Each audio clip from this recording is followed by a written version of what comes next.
Hello everyone, तपाईलाई स्वागत छ मेरो च्यानल विज्ञान बुस्टरमा। आज हामी जान्न गइरहेको टपिक रहेको छ electronic configuration and 2n² rule.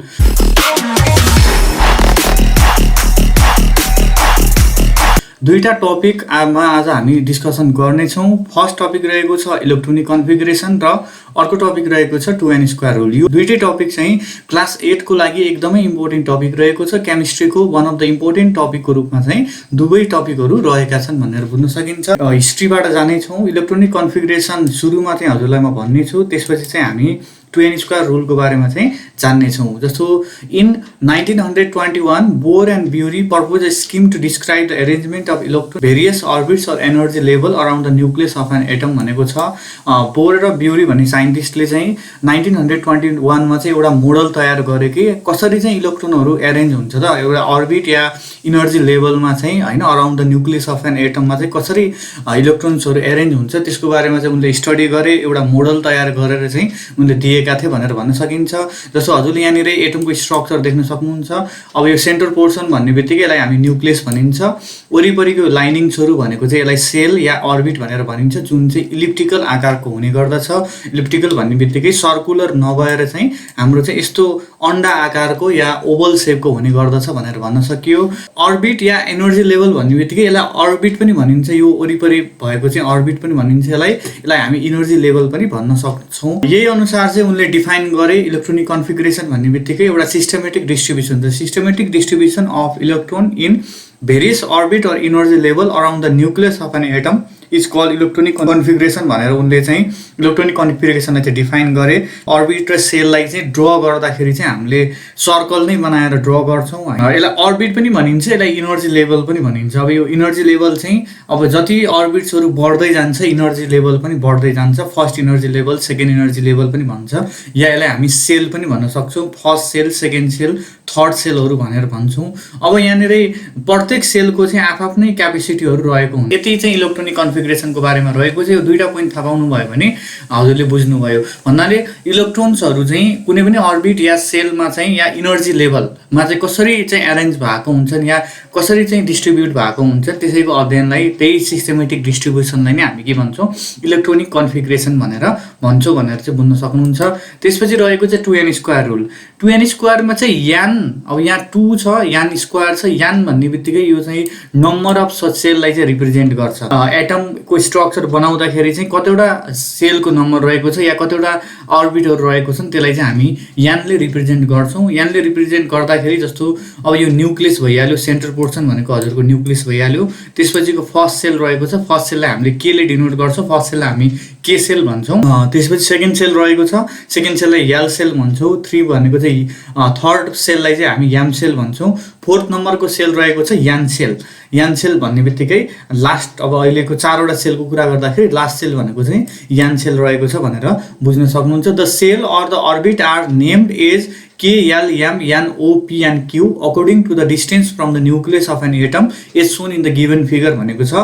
First पोइन्टमा हामीले के बुझ्यौँ भन्दाखेरि सेल र अर्बिटको नाम चाहिँ हामीले कसरी राखिएको छ या साइन्टिस्टहरूले, केमिस्टहरूले चाहिँ कसरी राखेको छन् भन्दाखेरि K, L, M, N, O, P and Q छ according to the distance from the nucleus. न्युक्लियसभन्दा कति टाढा रहेका छन् त त्यहीको अनुसार चाहिँ उनीहरूले चाहिँ अर्बिटको या सेलको नामहरू चाहिँ दिएका छन्, जसलाई चाहिँ हामी K, L, M, N, O, P and Q, क्यूसम्म मात्र रहन्छ। किनभने एलिमेन्ट्सको नम्बर चाहिँ 118, इलेक्ट्रोन चाहिँ 118 वटा मात्र अटाउने भएको कारणले क्यू सेलसम्म मात्र रहेको हुन्छ भनेर बुझ्न सक्नुहुन्छ।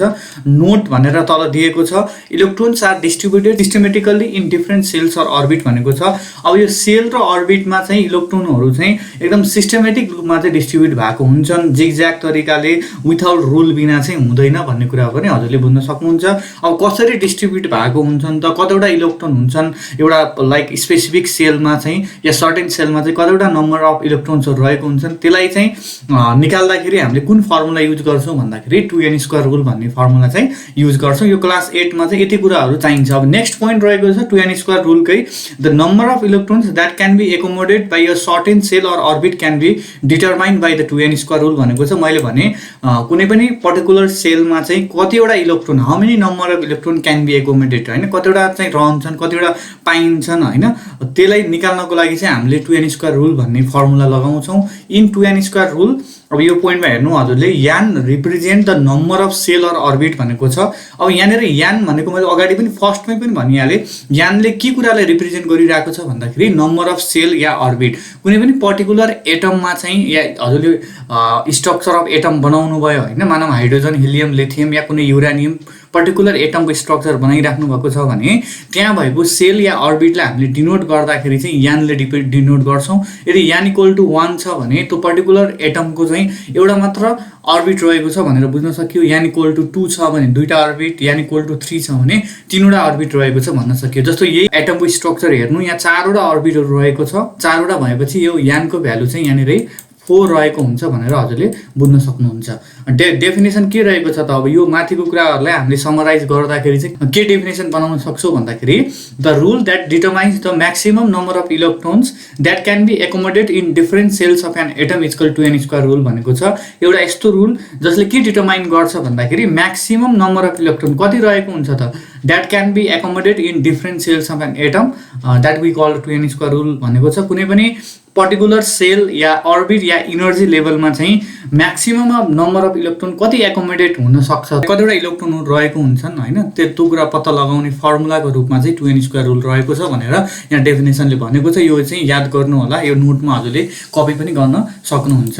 नेक्स्ट रहेको छ अब फर्मुलालाई हामीले युज गरेर हेरौँ। अब प्र्याक्टिकल्ली अब कतिवटा चाहिँ जस्तो total number of electrons accommodate by the first 4 shells भनेको छ, पहिलो 4वटा सेल। यो 2n² रुल अब हजुरलाई म अर्को पोइन्ट पनि भनिदिन्छु। 2n² रुल मान्ने भनेको त जुन रुल चाहिँ लागू हुने भनेको चाहिँ फर्स्ट 4 सेल्समा मात्र रहेको छ, जस्तो के, एल, एम एन्ड यानमा। अनि अर्को रिमेनिङ सेल्समा चाहिँ यो रुल चाहिँ लागू हुँदैन, यो हजुरले बुझ्नुपर्ने हुन्छ।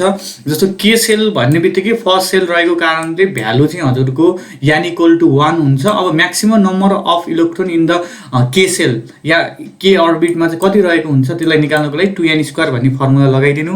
अब 2n² भनेर 2n² मा चाहिँ हजुरले अब 2 को 2 भइहाल्यो इन्टु यान इक्वल टु 1 राखेर चाहिँ 1² गर्दाखेरि भ्यालु 2 आउँछ। जस्तै गरी यल सेलमा निकाल्न सक्नुहुन्छ या यल अर्बिटमा निकाल्न सक्नुहुन्छ, भ्यालु चाहिँ 2 हुन्छ यल, किनभने सेकेन्ड सेल भएको कारणले, सेकेन्ड अर्बिट भएको कारणले गर्दाखेरि यान इक्वल टु 2 हुन्छ। अब फर्मुला लगाइदिनु हो भने 2n² को फर्मुला लगाइदिनु, 2 को 2 भइहाल्यो इन्टु यानको भ्यालु 2 रहेको हुन्छ, 2 2 जा 4, 4 2 जा 8 रहेको हुन्छ। याममा अब याम सेलको या याम अर्बिटको चाहिँ अब कतिवटा इलेक्ट्रोन चाहिँ एकोमोडेट हुन सक्छ त, अब त्यो कुरा निकाल्नु पर्यो भने हजुरले अब याम भनेको थर्ड सेल रह्यो, थर्ड सेल भएको कारणले गर्दा यानको भ्यालु हजुरले 3 राखिदिनुहुन्छ। 2n² को फर्मुला लगाइदिनु, 2 इन्टु n² भनेको चाहिँ 3² हुन्छ। यो अब क्यालकुलेट गर्दाखेरि 18 एन्सर आउँछ।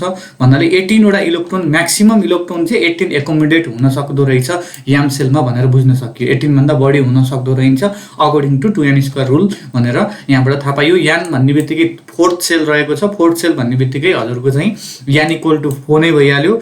2n² लगाइदिनु, 32 म्याक्सिमम 32 इलेक्ट्रोन्स चाहिँ हजुरको यान सेलमा चाहिँ एकोमोडेट हुन सक्दो रहेछ भनेर बुझियो। अब यो बाहेकको जुन पछाडिको सेलहरूमा चाहिँ यो रुल चाहिँ लागू हुँदैन भन्ने कुराहरू पनि हजुरले बुझ्नुपर्ने हुन्छ। नेक्स्टमा जस्तो एक्सेप्सनको रूपमा रहेको छ पछाडिको जुन मैले अगाडि पनि भनिहालेँ, 2n² rule is applicable to a few element and shells K L M and N भनेको छ।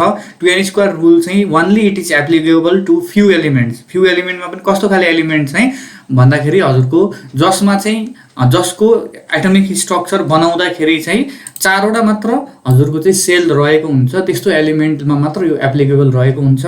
But this rule is not applicable भनेको छ, this rule is not applicable for the shell O, P and Q भनेर लेखिरहेको छ यहाँ second पोइन्टमा हेर्न सक्नुहुन्छ हजुरले। Since the outermost shell cannot accommodate more than 8 electrons भनेको छ। अब यो आउटर मोस्ट सेल भन्नाले अब त्यसलाई हामी भ्यालेन्स सेल भन्छौँ। यसपछिको भिडियोहरूमा त्यो valence shell, valence electron, valence अर्बिटहरू भनेको अक्टेट रुलहरू, डुप्लेट रुलको बारेमा बनाउँछु। त्यो पनि क्लास 8 को लागि एकदमै इम्पोर्टेन्ट टपिक रहेको छ। अब यो आउटर मोस्ट सेलमा चाहिँ 8 भन्दा बढी इलेक्ट्रोन्सहरू एकोमोडेट हुन नसक्ने भएको कारणले गर्दाखेरि ओ, पी र क्यू हजुरको यो सेलमा चाहिँ यो रुल चाहिँ एप्लिकेबल हुँदैन। यसको लागि चाहिँ हजुरले यो भ्यालु चाहिँ रिसाइड गर्नुपर्छ। म्याक्सिमम नम्बर चाहिँ अफ इलेक्ट्रोन चाहिँ कति हुन्छ त, कति एकोमोडेट गर्न सक्छ त ओ पी र क्यू सेलले चाहिँ यो, यसको लागि चाहिँ हजुरले त्यसलाई चाहिँ रिसाइड या घोक्नुपर्ने हुन्छ।